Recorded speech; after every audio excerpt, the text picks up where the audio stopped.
It happened on Saturday evening, January 9th, 1892. The ground was covered several inches deep with freshly fallen snow. The great building was standing stately and beautiful in the semi-darkness. The dome loomed up against the gray sky in colossal outline. About 7, the great bell in the tower of the College of Agriculture, now Switzler Hall, clanged out on the crisp night air, summoning the public to the open session. Immediately, the startling cry was raised. Fire! Fire! The university is on fire! 100 voices took it up. Men and boys several squares away heard and echoed that cry. The frightful news flew abroad on the night wind. Hundreds of citizens, seated comfortably around their firesides, were appalled by that dread, unusual sound. The university is on fire! In a few minutes, men, women, and children, almost the entire population of Columbia, were hurrying breathlessly along in a dark stream by every street in the direction of the campus. A lurid light was reflected against the sky. The night was bitterly cold.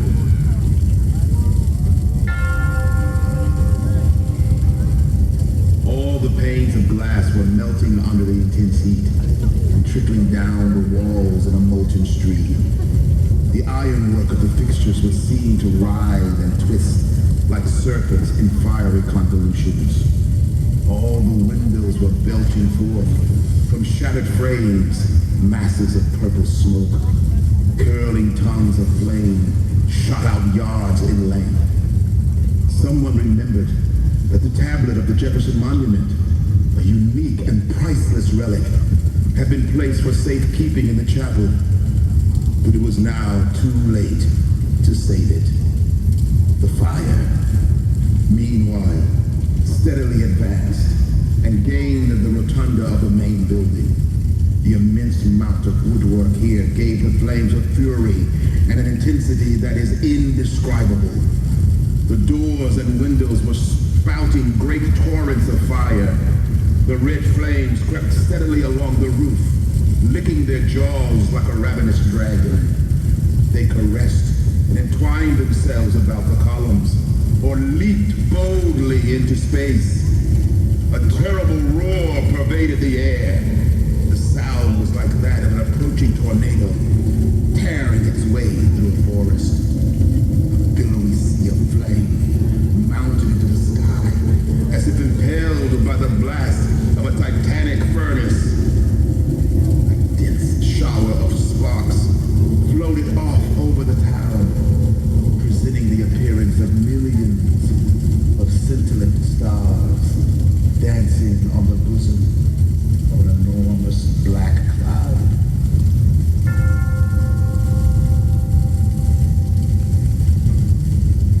All at once, there came a crash, as terrific as the explosion of an arsenal, and the colossal copper-sheeted dome was blown loose from its fastenings, and fragments were hurled high in the air. Several souls were in the building at the time. An eyewitness said, so violent was the propulsive force of the blast that for a moment the sensation was like the shock of an earthquake. The floors vibrated and the walls appeared to be swaying in upon us. We fled terror-stricken for our lives. Though at several times, anxiety was felt for those in the building.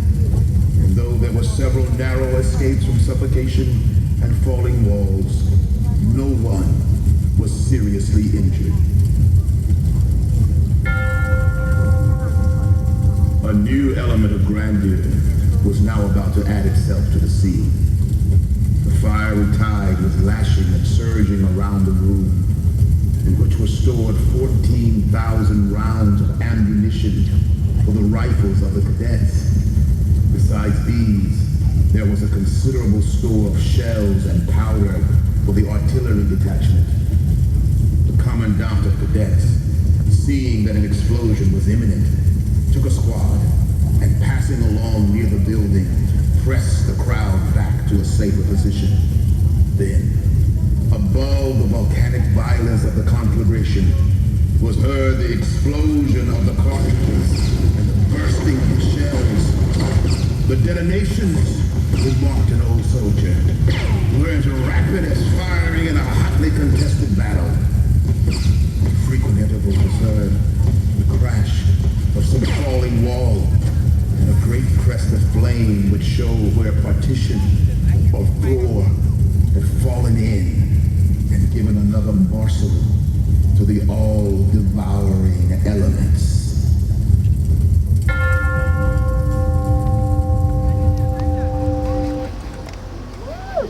On the next morning, Sunday, January 10, 1892, there was a called meeting of the faculty at 9 o'clock. A telegram from Governor Francis was read, urging that effective steps be taken to hold the student corps. A bulletin was issued to the students, declaring that the faculty had unanimously decided to proceed as usual with the work of the university. A large and enthusiastic meeting was held at 10 o'clock in the Opera House, at which hopeful speeches were made by many professors, citizens, and students. No services were held in the churches of the town, the ministers being present at the mass meeting. With one or two exceptions, the entire body of students enrolled at that time, 584, stood firm and refused to leave the university. At 11 o'clock on Monday, January 11th, a second meeting in the Opera House was held. Addresses were made by Governor David R. Francis, Honorable G.F. Rothwell, Judge B.M. Dilley, President R.H. Jesse, and others. Numerous telegrams of sympathy from all over the country were received and read. A circular was sent to every patron, stating that all the churches, halls, and other public buildings in Columbia had been thrown open for the use of the university, and that work would go on uninterrupted. On Tuesday, the campus's morning chapel exercises were held as usual. All classes were provided for, and not a recitation was missed.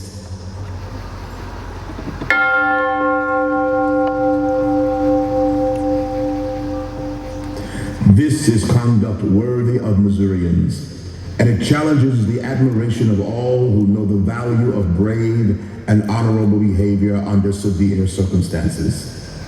It is proof of the noble and dutiful spirit nurtured and developed at our university, which comes through bold spirits and brave hearts.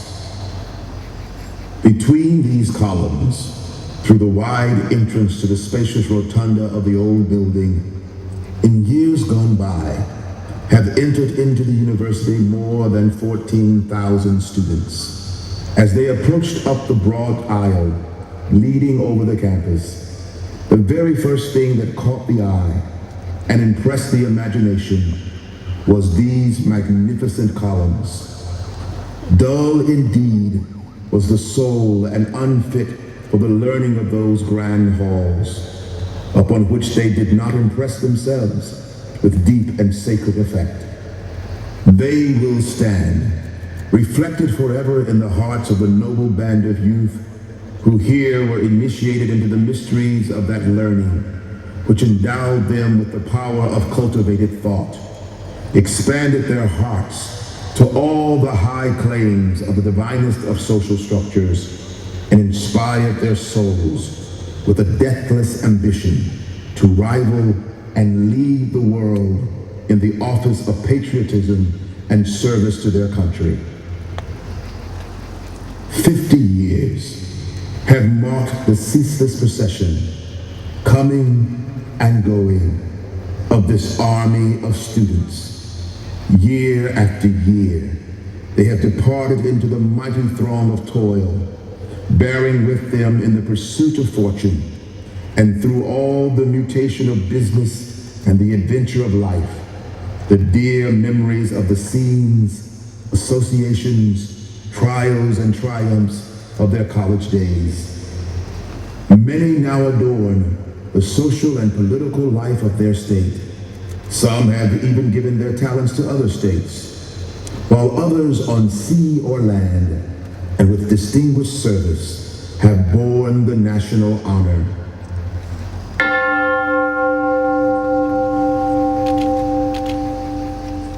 But to all who think and feel, one sentiment is dear: the love of the old university and its fond recollections. Few hearts did not bend, and few eyes did not moisten at the knowledge of this irreparable loss. For it is only human to feel deeply, and tenderness is a badge of nobility. Let these columns stand. Let them stand 1,000 years.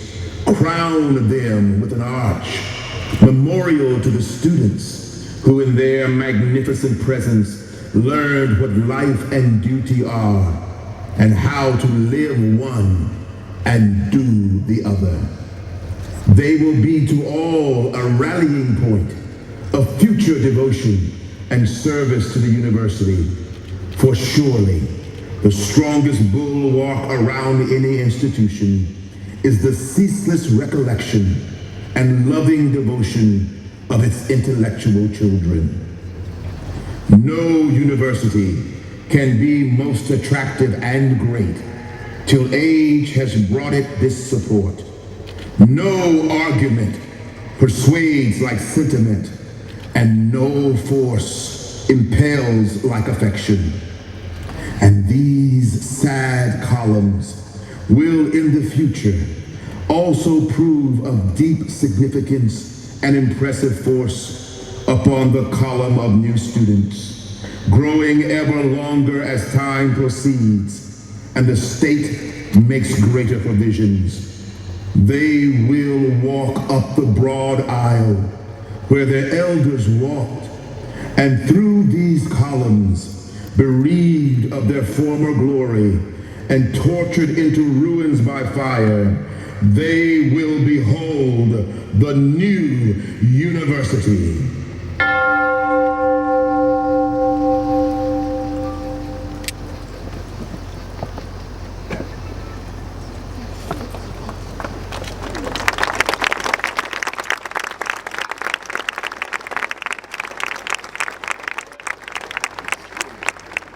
On that day, long ago, this university was on fire.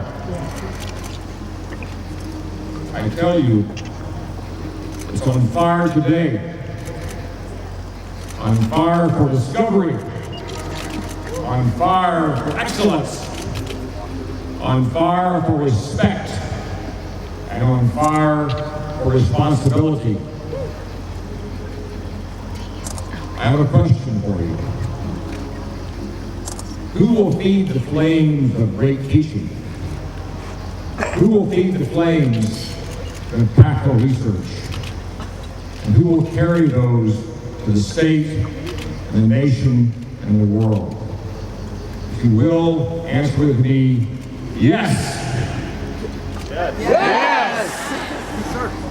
Woo!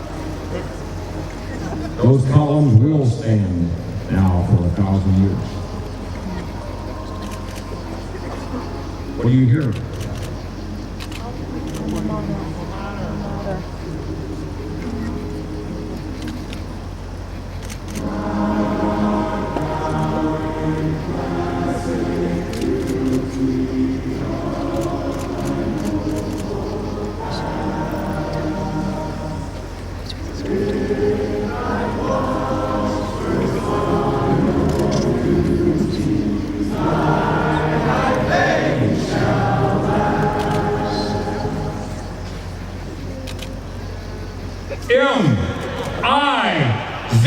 Yeah.